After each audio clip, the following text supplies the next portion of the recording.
MS24 Marathi news, निर्भीड बातम्यांचा मराठी आवाज।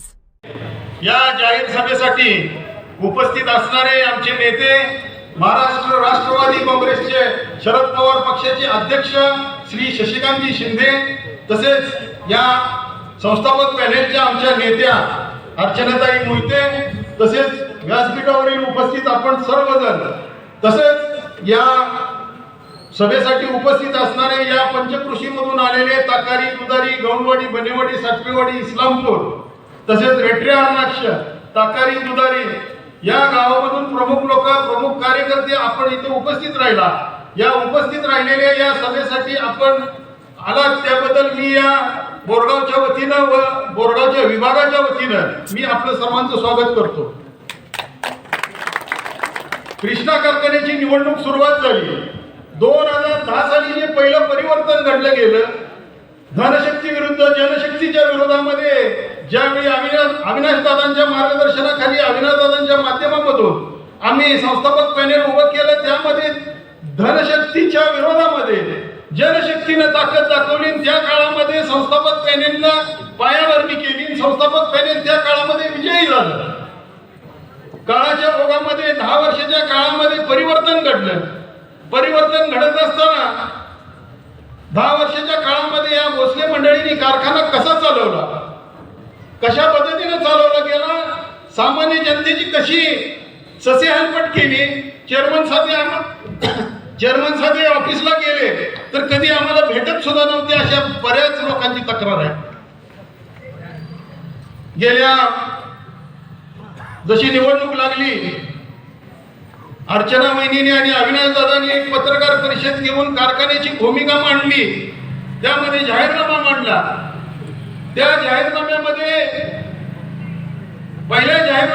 पहिला विषय असा घेतला की तुम्ही कारखाना चालवला, चांगला मान्य आहे, चांगला चालवला, परंतु 960 कोटी रुपयाचं कर्ज आलं कुठून?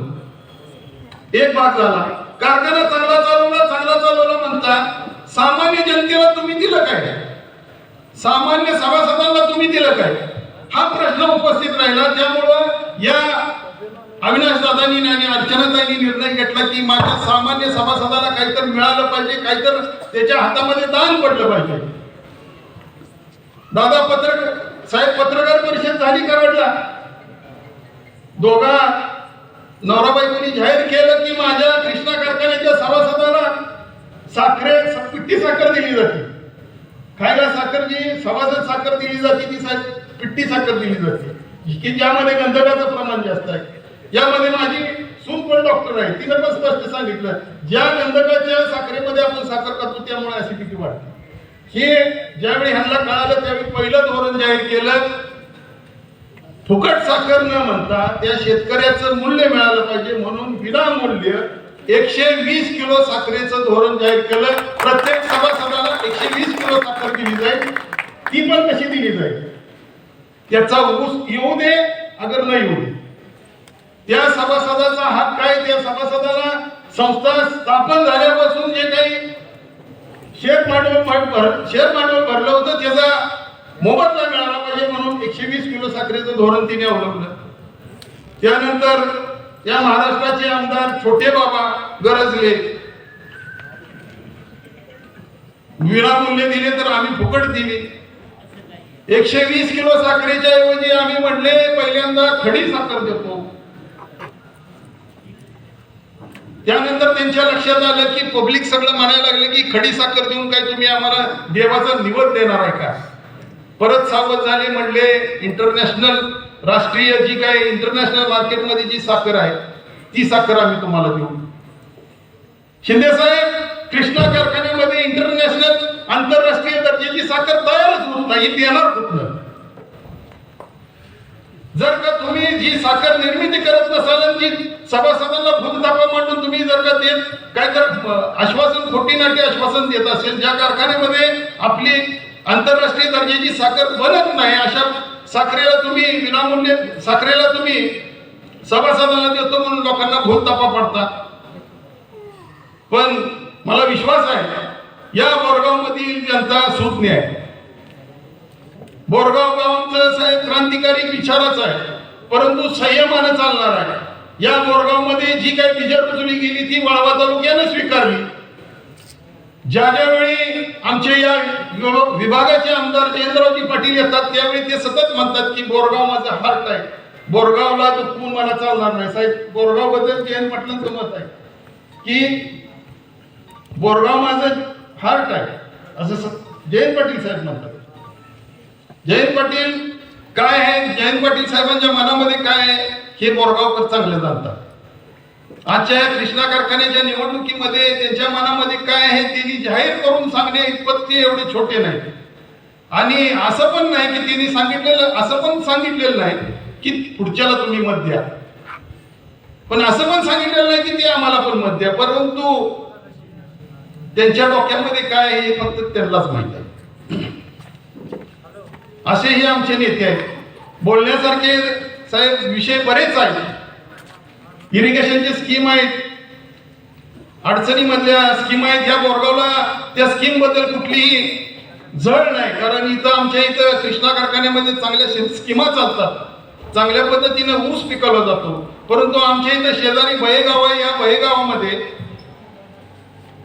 इरिगेशनच्या कारखान्याच्या स्कीमामध्ये 7 ते 8 ऊसाची कांडी असणारा ऊस 3 ते 4 फक्त पाण्याच्या पाळ्या देऊन ऊस कारखान्याला गाळपाला जातो. मी 10 वर्षामध्ये ज्यावेळी संचालक होतो त्यावेळी अविनाश दादांच्या माध्यमामधून या बोरगावला जे बोरगावचं गट ऑफिस होतं ते सेपरेट करून इस्लामपूर मधून कमी करून त्यांनी बोरगाव हे गट ऑफिस वेगळं केलं. साखर वितरणाची व्यवस्था या बोरगावमध्ये केला. साखर वितरणाची व्यवस्था ही बोरगावमध्ये केली गेली. बरेच विषय असे आहेत की तोडणी यंत्रणेचे विषय आहेत की तोडणी यंत्रणेचा प्रोग्राम आहे तर ग्रामपंचायतीमध्ये लागला जात होता, त्या पद्धतीने तोडणी होत होती.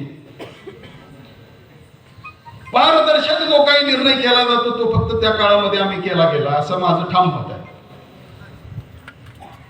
आज कृष्णा कारखान्याने बोरगावला काय दिलं तर बोरगावचं गट ऑफिस आपण बघायला गेलो तर साहेब बोरगावच्या गट ऑफिसचं साधं गेट सुद्धा ह्यांना दुरुस्त करायला झालं नाही. सामान्य आमचा बोरगावचा शेतकरी त्या गट ऑफिस मध्ये गेला तर त्याला बसायला खुर्ची नाही, त्या कर्मचाऱ्याला काम करायला टेबल नाही. मग कारखाना तुम्ही कसा चांगला चालवला? आमच्या बोरगावमध्ये गट ऑफिसची अवस्था तिथं तण एवढं वाढलं की त्या तणामधनं साप विचू काटू किरडू येऊन काय होईल, बरं वाईट होईल हे सुद्धा सांगता येत नाही. अशी गट ऑफिसची आमच्या बोरगावची अवस्था आहे. आणि तुम्ही कसं म्हणता कारखाना चांगला चालवला? पहिलं गेट तर ह्या 10 वर्षाच्या काळामध्ये काढून तुम्ही बाजूला करू, गेट तर काढून ते गेट तर चांगलं करायला पाहिजे होतं. आज कमरे एवढं लोखंडाचं गेट, त्या कमरे एवढ्या चिखलामध्ये लोखंडाचं गेट तिथं आहे. बोरगावची जनता सुज्ञ, बोरगावला सांगायला लागत नाही. आज परिस्थिती बदलत आहे. आज परिस्थिती अविनाश दादांच्या पाठीमागे ठाम उभी आहे. आणि एवढं मात्र निश्चित ज्या वेळी या विभागामध्ये परिवर्तनाचा विषय येतो त्यावेळी वाळवा तालुक्याचा विषय आम्हाला कारखान्याच्या परिसरामध्ये विचारला जातो. 21 तारखेला जो भूकंप होणार आहे ह्या भूकंपाचा केंद्रबिंदू हा वाळवा तालुका असणार आहे हे निश्चित मी सांगतो. आणि संस्थापक यांनी बहुमताने निवडून येणार हे पण मी निश्चित सांगतो. या बोरगावच्या सभेमध्ये ही बोरगावची जनता अविनाश दादांच्या पाठीमागे ठाम राहील अशी मी ग्वाही देतो. मी माझे 2 शब्द